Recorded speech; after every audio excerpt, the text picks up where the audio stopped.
नमस्कार, मैं दीपक गर्ग आपका स्वागत करता हूं GK with Deepak Garg YouTube channel पे। मैं आपको आज पढ़ाऊंगा राजस्थान के भौतिक प्रदेशों के बारे में। जिसने मेरी पुरानी वीडियो में राजस्थान का सामान्य परिचय नहीं पढ़ा है, पहले वो पढ़ ले, फिर ये वाली वीडियो देखे। तो आइए शुरू करते हैं राजस्थान का भौतिक प्रदेश।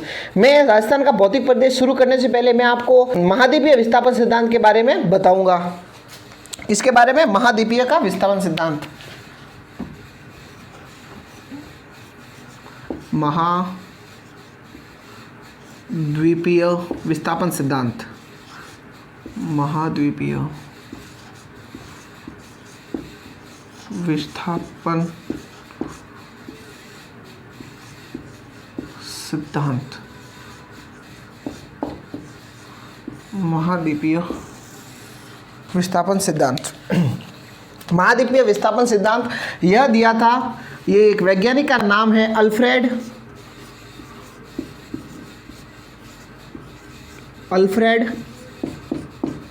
Lothar Wegener. वेगनर गाड़ी आती है वो मत समझना, ठीक है। महाद्वीपीय विस्थापन सिद्धांत अल्फ्रेड लॉथर वेगनर ने दिया था। यह कब दिया था? यह दिया था 6 जनवरी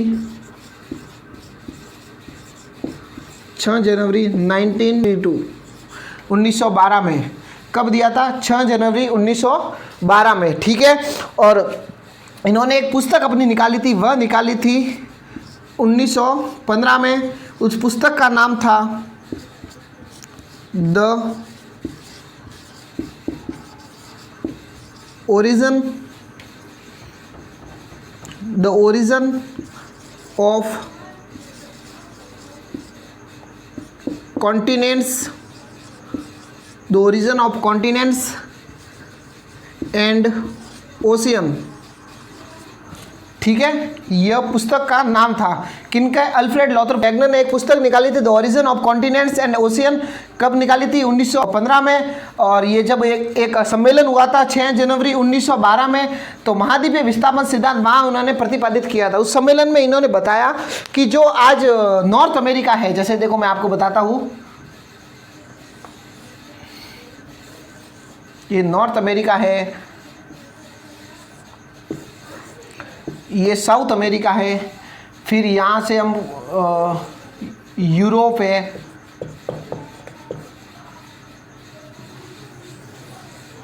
ये अफ्रीका मान लेते हैं। मैं ऐसे ही बना रहा हूँ आपको बताने, ये अटलांटिक महासागर, ठीक है। तो इसमें इन्होंने बताया कि ये यहाँ से देखो अंदर की तरफ है, तो ये यहाँ बाहर की तरफ, ये अंदर की तरफ है, ये बाहर की तरफ, ये बाहर की तरफ है, ये अंदर की तरफ। मतलब जो पहले इसने बताया अल्फ्रेड लॉथर वेगनर के, कि जो कार्बोनिफेरस युग था उसमें जो पृथ्वी का जो स्थल क्षेत्र है वह पूरा एक था, जिसका नाम उसने दिया पेंजिया। ये तो पूरा स्थल भाग था, ऐसे एक ही था स्थल भाग, ठीक है। इसका नाम इसने दिया पेंजिया। तथा इसने बताया कि इसके चारों तरफ एक सागर था, ये पानी था इसमें। इसका इसने नाम दिया पेंथालासा।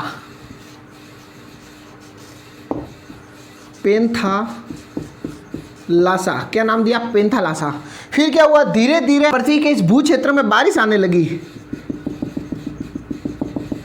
इसमें बारिश आई तो क्या हुआ? यह भी टूटने लगा। यहाँ से एक जगह बन गई और एक यहाँ से यहाँ टूट गया, ऐसे टूट गया, जिससे इधर के और इधर के तो 2 हिस्से बन ही गए, और एक यहाँ से भी टूट गया। ऐसे ज़्यादा यहाँ बारिश आने के कारण इसके यहाँ से भी पानी आने लगा, यहाँ से भी और यहाँ से चारों तरफ से पानी आने लगा। तो इसके 4 भाग हो गए। जो ऊपर के ये उत्तरी दिशा में भाग है, इसको तो कहा इन्होंने अंगारा लैंड।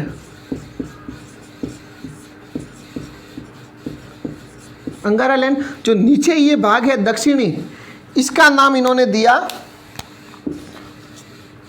गोंडवाना लैंड,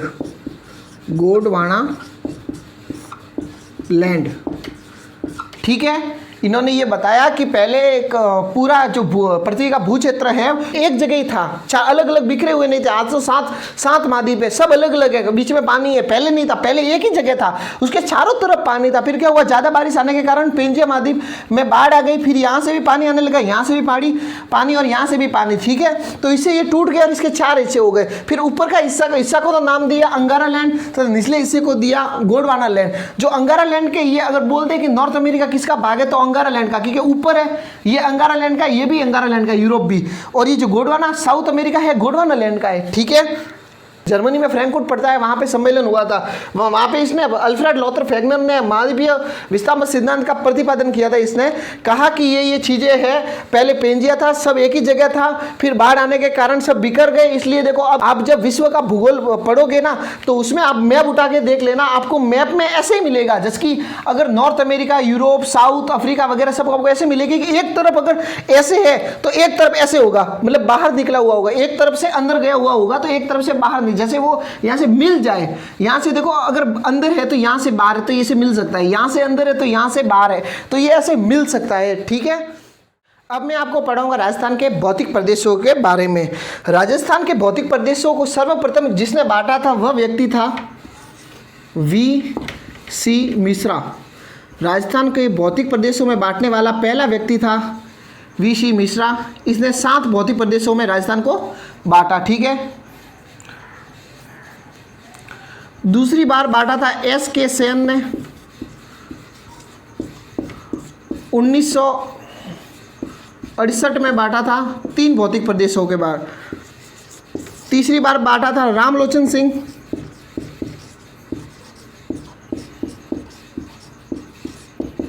रामलोचन सिंह ने तीसरी बार बांटा था, यह बांटा था 1971 में। इसने 2 भौतिक प्रदेशों में बांटा, 4 लघु प्रदेशों में बांटा तथा 12 दीर्घ प्रदेशों में बांटा, ठीक है। ये प्रश्न नहीं पूछते हैं, मैन यही पूछता है कि जो सर्वप्रथम जिस व्यक्ति ने राजस्थान को भौतिक प्रदेशों में बांटने की कोशिश की थी उसका क्या नाम है, तो उसका नाम है V.C. मिश्रा। इसने कितने भागों में बांटा था, 7 भागों में। अगर आपको जनरली यही पूछ ले कि राजस्थान को कितने भौतिक प्रदेशों में बांटा गया है, तो आपको 4 लिखना है। क्या लिखना है, 4। कौन कौन से है मैं भी आपको बताता हूँ।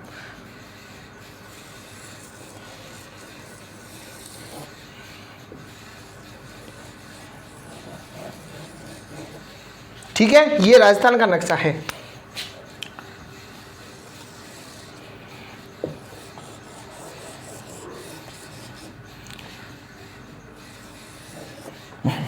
ये 4 है। ये जो भाग है, अब मैं आपको यही बता देता हूँ कि पढ़ने की दृष्टि से अलग अलग बातें, आपको यही ध्यान रखना कि हमारी जैसे कि मरुस्थल पढ़ना है, ये जो पहला भाग है, ये दूसरा भाग है, ये तीसरा भाग है और ये चौथा भाग है, ठीक है। जो पहला भाग है उसका नाम है मरुस्थल। क्या नाम है, मरुस्थल।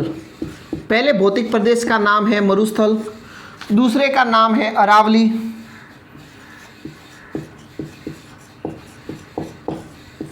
तीसरे भौतिक प्रदेश का नाम है पूर्वी मैदान तथा चौथे का नाम है पठार। ये है, देखो, पहला मरुस्थल है, दूसरा अरावली, तीसरा पूर्वी मैदान, चौथा है पठार। अब ये पूछ लेते हैं कि जो मरुस्थल है वो किसका अवशेष है, तो मैंने आपको वहां पढ़ाया था, तो भारत में है वो 2 ही है, या तो तैतीस सागर के अवशेष मिलेंगे आपको ये, या फिर मिलेंगे गोंडवाना लैंड के। तो आपको पहले याद रखना है मरुस्थल। मरुस्थल का नाम सुनते ही आपको याद आएगा खारापन, क्योंकि मरुस्थल की मिट्टी आप देख लेना खारी है वो, ठीक है। और 33 सागर है तो ऑब्वियसली वो भी खारा ही होगा, तो आप ऐसे याद रखना जो मरुस्थल है वो है 33 सागर का अवशेष है। किसका, 33 सागर। मरुस्थल है 33 सागर का अवशेष है। तो फिर एक क्रम वाइज रखते जाना, अल्टरनेट क्रम में। फिर अरावली, तो अरावली हुआ गोंडवाना लैंड, गोंडवाना लैंड। अब वापस गोंडवाना लैंड, तो वापस आएगा 33 सागर,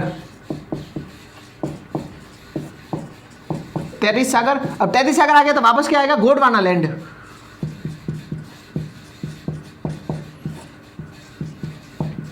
ठीक है।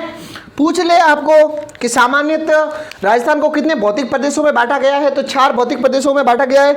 पहला मरुस्थल, दूसरा अरावली, तीसरा मैदान, चौथा पठार। ठीक है, अगर पूछ ले कि मरुस्थल किसका अवशेष है? तैतीस सागर का अरावली है गोंडवाना लैंड, पूर्वी तैतीस सागर का पठार गोंडवाना लैंड। ठीक है, अगर प्रश्न ये भी आ जाए कि इन चारों में राजस्थान के भौतिक प्रदेश ये 4 है ना, मरुस्थल, अरावली, पूर्वी मैदान, पठार, इनमें सबसे पहले जो किसका निर्माण हुआ था, मतलब जो ये बने होंगे, ऑब्वियसली बने ही होंगे, किसने? इंसान ने तो बनाए नहीं, प्रकृति ने बनाए। तो प्रकृति में से इनका चारों में से सर्वप्रथम किसका निर्माण हुआ? जो सर्वप्रथम निर्माण हुआ था वह हुआ था अरावली का,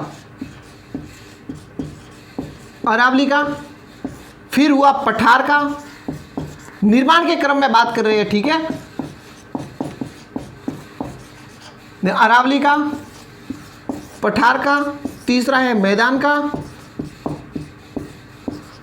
चौथा है मरुस्थल। जो मरुस्थल का निर्माण हुआ वह सबके अंतिम में हुआ था। ठीक है, ये याद रखना, पूछ ले कि किस भौतिक प्रदेश का सर्वप्रथम निर्माण हुआ था, तो अरावली का सबसे पहले निर्माण हुआ था। ठीक है, अभी मैं आपको पढ़ाऊंगा राजस्थान के भौतिक प्रदेशों के बारे में। सर्वप्रथम मैंने राजस्थान के भौतिक प्रदेशों में मरुस्थल लिया है, तथा इसके बाद अरावली लूंगा, उसके बाद मैदान, तथा उसके बाद पठार लूंगा। तो आइए मरुस्थल के बारे में एकदम डीपली नॉलेज गेन करते हैं। जो मरुस्थल का जो नाम है, इसका नाम है थार का मरुस्थल। इसे थार का मरुस्थल भी कहते हैं, थार का मरुस्थल।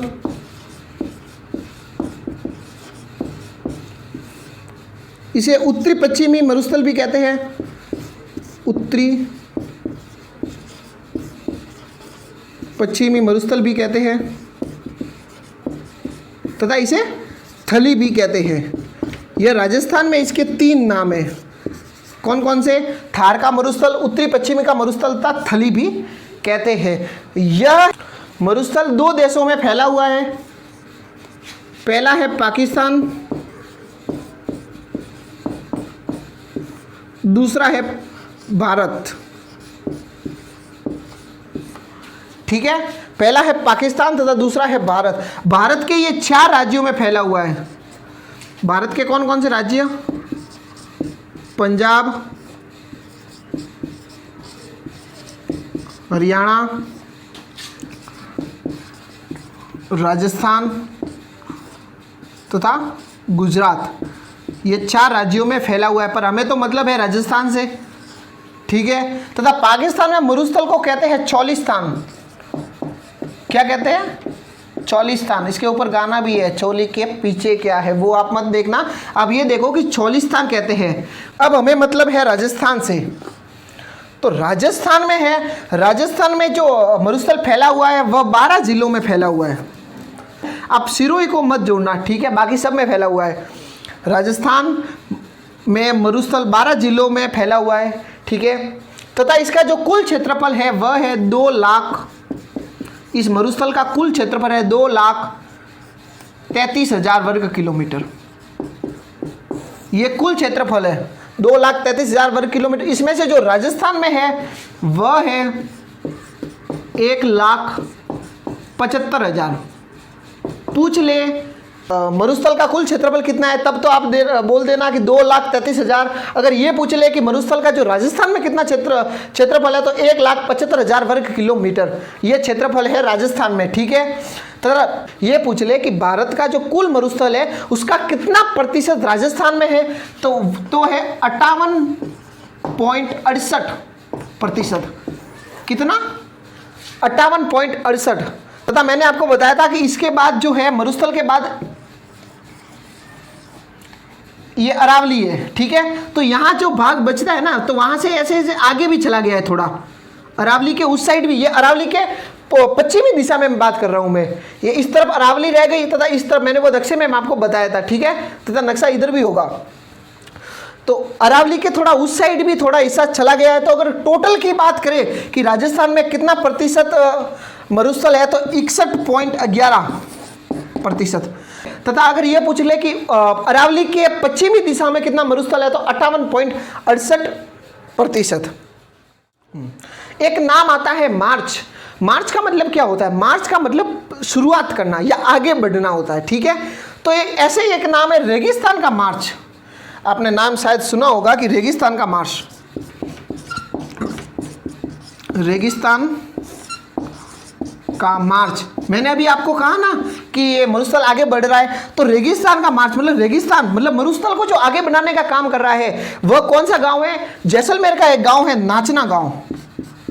नाचना गांव, अब ये नाचने मत लग जाना, ये गांव का नाम है नाचना गांव। ठीक है, ये रेगिस्तान को आगे बढ़ाने का काम कर रहा है, ये फैलाता ही जा रहा है। और एक प्रश्न ये भी आ जाए कि राजस्थान का ऐसा कौन सा गांव है जो वनस्पति पूर्ण रूप से वनस्पतिहीन है? क्या ऐसा कौन सा गांव है जो पूर्णतः वनस्पतिहीन है? जो राजस्थान का पूर्णतः वनस्पतिहीन वाला गांव है वह है सम गांव।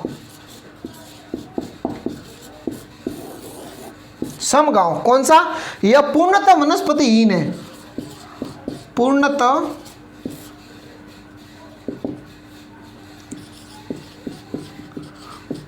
वनस्पतिहीन। यह सम गांव है जो जैसलमेर का है, यह राजस्थान का एकमात्र ऐसा गांव है जो पूर्णतः वनस्पतिहीन है। अब एक आपके नाम आपने हवेनसांग का नाम सुना होगा। ये भी प्रश्न कई बार आ गया कि हवेनसांग किसके समय भारत आया था? हवेनसांग आया था हर्षवर्धन के समय। हर्षवर्धन के समय, हर्षवर्धन के समय हवेनसांग भारत आया था। कौन? नाम लिख देता हूं, हवेनसांग। ये चीन का था। इसे यात्रियों का राजकुमार भी कहते हैं। पूछ ले कि यात्रियों का राजकुमार किसे कहते हैं, तो हवेनसांग को कहते हैं।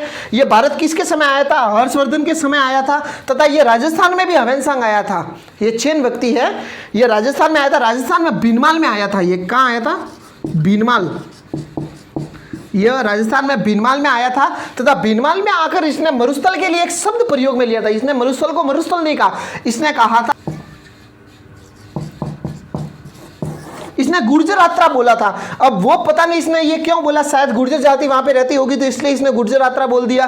अब ये कंफर्म नहीं है कि किस लिए बोला है, लेकिन ये पता है कि हवेनसांग हर्षवर्धन के समय आया था। जब बीनमाल आया तब इसने ये नाम लिया था गुर्जर यात्रा, मरुस्थल के लिए।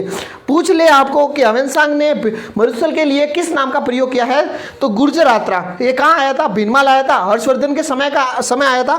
तथा एक इसकी हवेनसांग की एक पुस्तक है, आप बहुत इंपॉर्टेंट है, आप याद रखना। इसका नाम है CU की। हवेनसांग की एक पुस्तक है, इसका नाम है CU की, आप याद रखना। ठीक है। तथा ईश्वरी प्रसाद एक लेखक है। ईश्वरी प्रसाद ने इसे रुक्स कहा है।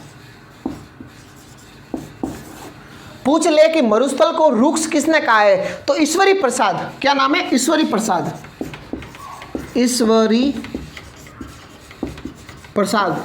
मैं नोट्स में आपको सब कुछ मिल जाएगा कि ईश्वरी प्रसाद ने मरुस्थल को रुक्स कहा है। ठीक है। इसे युवा मरुस्थल कहते हैं, इसे युवा मरुस्थल भी कहते हैं। इस थार के मरुस्थल को युवा मरुस्थल।